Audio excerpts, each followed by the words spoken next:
Oke, Assalamualaikum warahmatullahi wabarakatuh. Bismillahirrahmanirrahim. Alhamdulillahirrahmanirrahim. Wassalatu wassalamu ala asyrafil anbiya wal mursalin Sayyidina wa habibina wa syafi'ina maulana Muhammadin wa ala alihi wa sahbihi ajma'in, amma ba'du. Qala Rasulullah Muhammadun sallallahu alaihi wasallam, ma baina baiti wa minbari raudhatun min riyadil jannah. Amma ba'du, yang saya hormati ketua kita semua Ustadz Ilyas, dan juga yang saya hormati semua para jemaah, para bapak, para tamunya Allah, para tamunya baginda Nabi Muhammad SAW. Alhamdulillah, kita semua bersyukur kepada Allah karena pada sore hari ini kita masih diberikan nikmat sehat oleh Allah Subhanahu wa taala, sehingga kita semua masih bisa diberikan waktu untuk berkumpul di tempat ini untuk mengunjungi pemakaman baginda kita Nabi Muhammad SAW. Insyaallah sebentar lagi kita semua akan masuk ke tempat raudhah, yaitu tempat rumahnya baginda Nabi Muhammad SAW. Sebelum kita masuk ke raudhah, perlu saya sampaikan terlebih dahulu bahwa raudhah itu adalah rumah Rasulullah. Jadi pada waktu itu Rasulullah itu bersama istrinya siapa? Sayyidah Aisyah. Bersama istrinya Sayyidah Aisyah, yang mana Sayyidah Aisyah itu merupakan putri dari Abu Bakar. Itu tinggalnya Rasulullah di sini bersama Sayyidah Aisyah. Rasulullah tinggal bersama Sayyidah Aisyah. Kemudian pada waktu itu, ini disebutkan dalam kitab Dalailul Khairat, bahwa Sayyidah Aisyah ini pernah bermimpi melihat 3 bulan jatuh di kamarnya. Melihat 3 bulan jatuh di kamarnya. Kemudian setelah bermimpi, Sayyidah Aisyah ini bercerita kepada ayahnya. Siapa? Abu Bakar. Kemudian apa penafsiran Abu Bakar tentang mimpinya Sayyidah Aisyah? Abu Bakar menjawab, wahai Aisyah, pada nanti akan ada 3 orang yang dimakamkan di kamar kamu. Kata siapa? Kata Abu Bakar. Yang pertama itu adalah orang yang sangat mulia.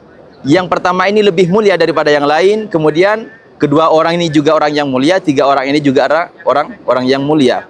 Kemudian setelah Rasulullah wafat, akhirnya Rasulullah dimakamkan di kamarnya siapa? Di kamarnya Sayyidah Aisyah.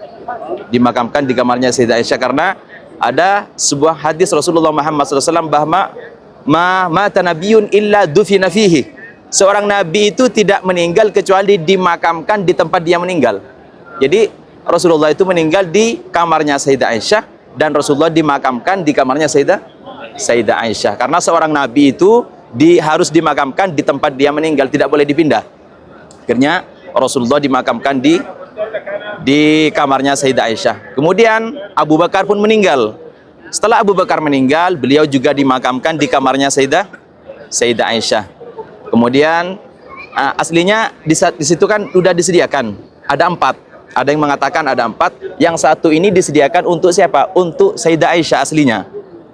Untuk Sayyidah Aisyah. Akan tetapi ketika Sayyidina Umar meninggal, sebelum Sayyidina Umar meninggal ini berwasiat agar Sayyidah Aisyah mengizinkan untuk Sayyidina Umar agar dimakamkan di kamarnya Sayyidah Aisyah.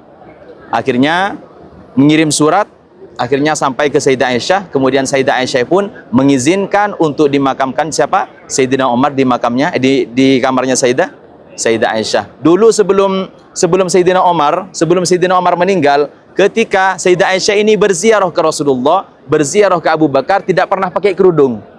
Tidak pernah pakai kerudung. Karena apa? Karena Rasulullah itu siapa? Suami dari Sayyidah Aisyah, dan juga Abu Bakar ayah dari Sayyidah Aisyah. Ketika kita dengan suami kita, dengan istri kita atau dengan orang tua kita, maka kita tidak ada penghalang untuk melihat anggota tubuh kita.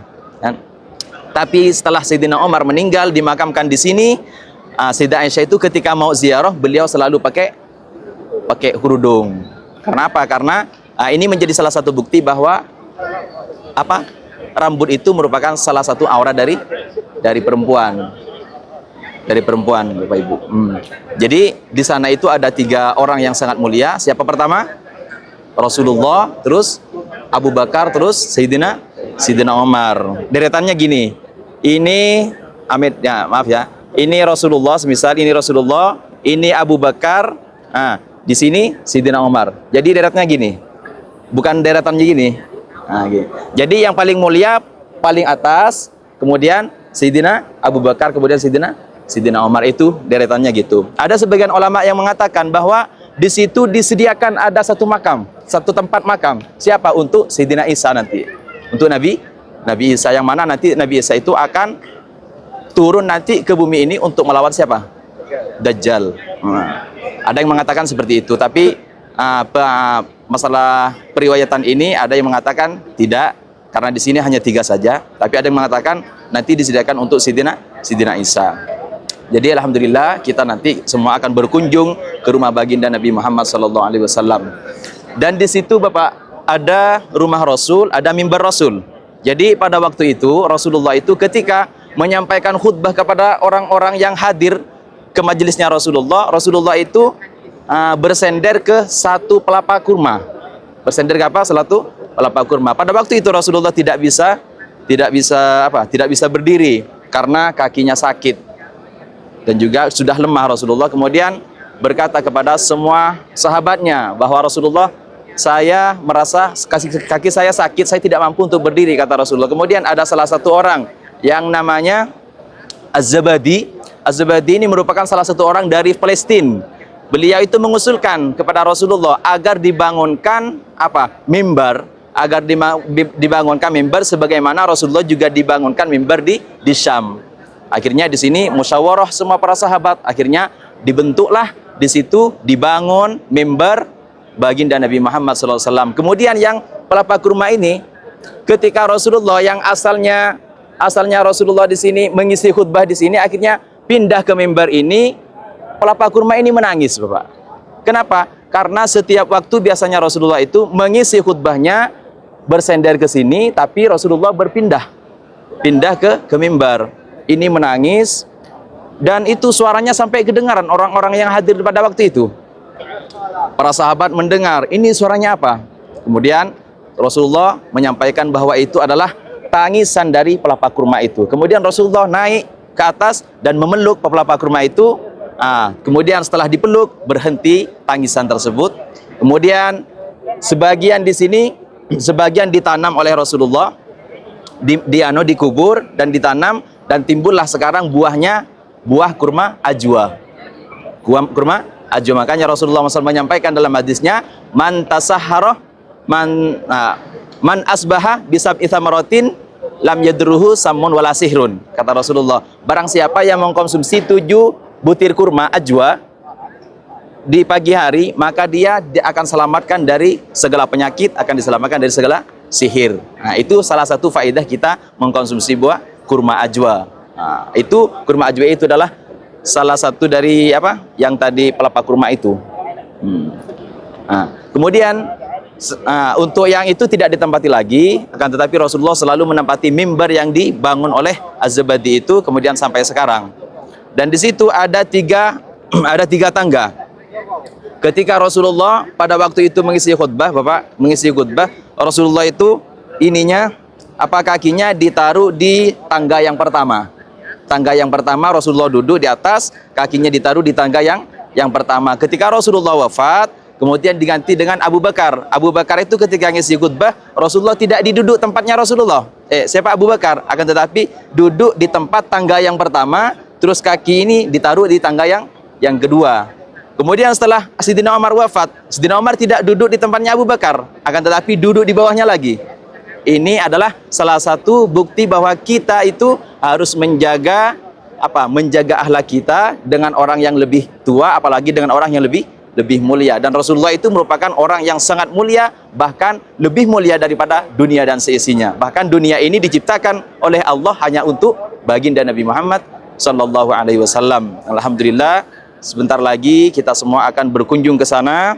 Kita ucapkan salam kepada Nabi Muhammad, nanti kita ucapkan salam kepada Abu Bakar, ucapkan salam kepada Sidina Umar, dan setiap salam yang kita sampaikan akan langsung dijawab oleh Rasulullah. Dan kita sering banyak sholawat di sana. Nanti kalau kita sudah sampai di sana, Bapak, kita perbanyak sholat dan perbanyak doa.